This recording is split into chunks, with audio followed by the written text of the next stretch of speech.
সবাই মিলে যে যা পারবে গোবিন্দের ভাইকে ক্ষমা করবে তাই কিঞ্চিত মাত্র দান করবেন বঞ্চিত করবেন না তাই এখানে আমার বাবা দিয়েছে 50 টাকা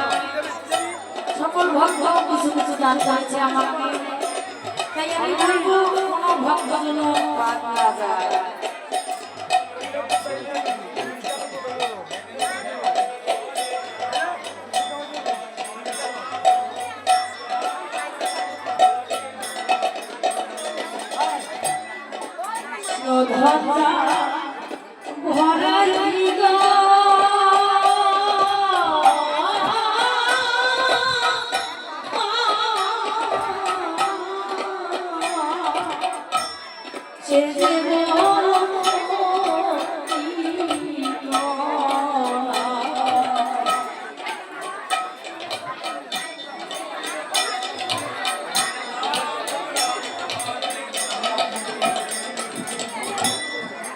সাথে